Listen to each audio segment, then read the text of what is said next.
एवं प्रवर्तितं चक्रं नानुवर्तयति यः अघायुरिन्द्रियारामो मोघम पार्थ स जीवति। हरे कृष्ण। ये 36वां श्लोक है तीसरे अध्याय का। लेकिन ये शुरू करने से पहले मैं आपसे पूछना चाहता हूँ कि आपने क्या कभी साइकिल चलाई है? नहीं चलाई तो आपका जीवन बर्बाद है, जीवन जीने का कोई फ़ायदा ही नहीं है।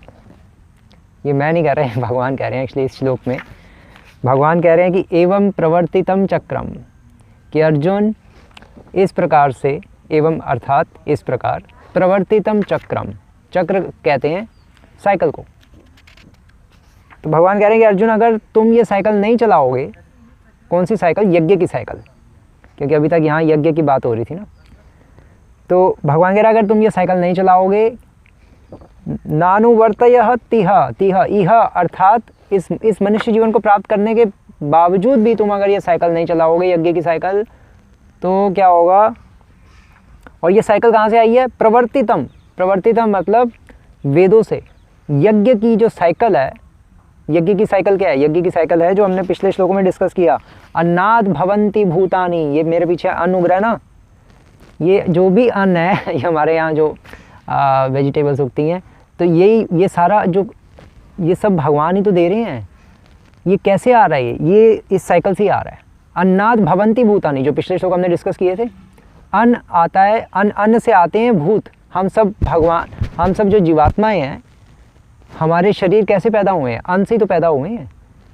क्योंकि जो हमारे शरीर हैं, शरीर सीमेन और ब्लड से बनता है ना, तो वो अन्न से ही तो शक्ति मिलती है माता पिता को, तो फिर उससे फिर हमारे शरीर बनते हैं।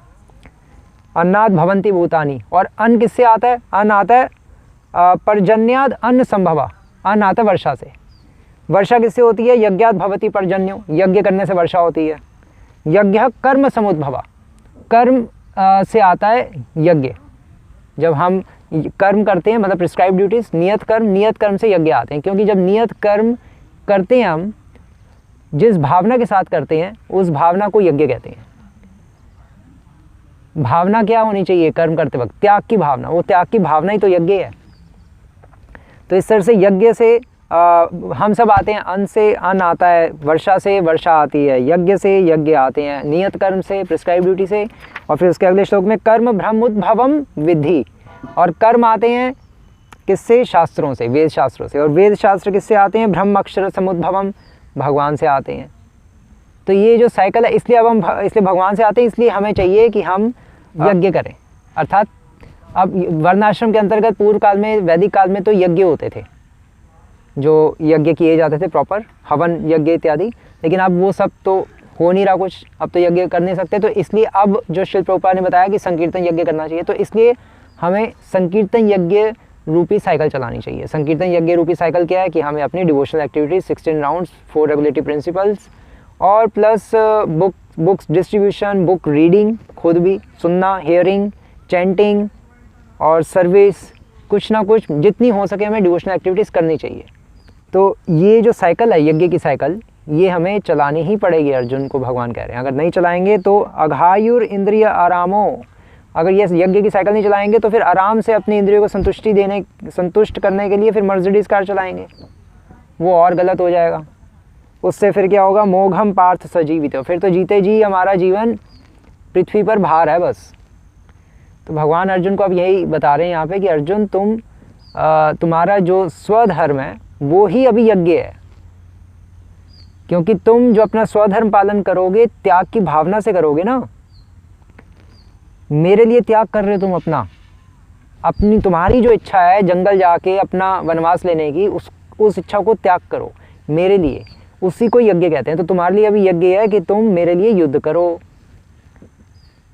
और अपने इन रिश्तेदारों को भूल जाओ, फिलहाल उनको त्यागो अभी कि मेरे रिश्तेदार हैं, इस भावना को त्याग करो।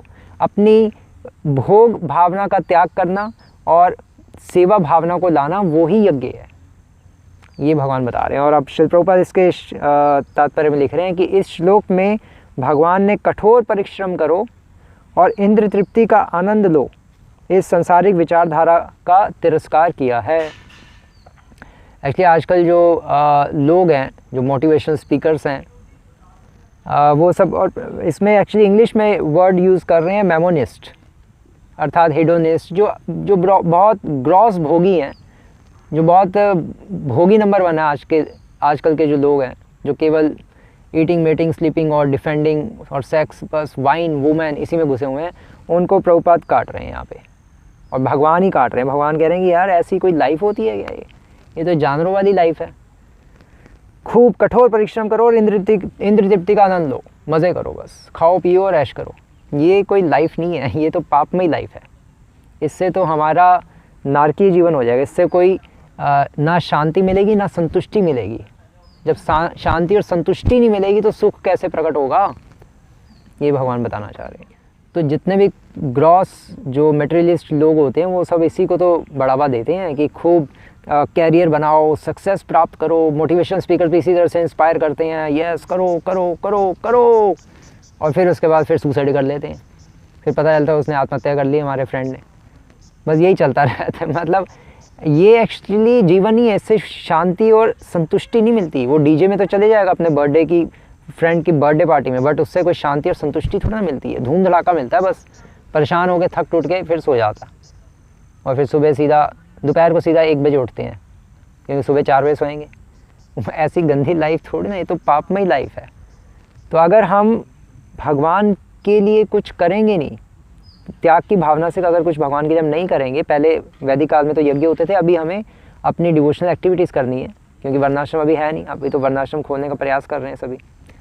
तो हमें, अगर हम ये नहीं करेंगे डिवोशनल एक्टिविटीज़, त्याग की भावना से भगवान के लिए श्रवणम, कीर्तनम, विष्णु स्मरणम, पाद सेवनम, अर्चनम, वंदनम, दास्यम, साख्यम, आत्मनिवेदनम, ये सब डिवोशनल क्रियाएँ नहीं करेंगे, तो उससे फिर क्या होगा, हम पापमय जीवन में फंस जाएंगे। और ऐसे पापी व्यक्ति के लिए भगवान कह रहे हैं कि जीने का फ़ायदा ही क्या। जिसको साइकिल चलानी नहीं आती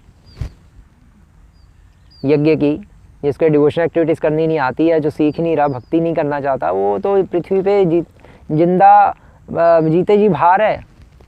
पृथ्वी भार बन के थोड़ा ना जीना चाहिए। बस यही भगवान यहाँ पर कह रहे हैं। और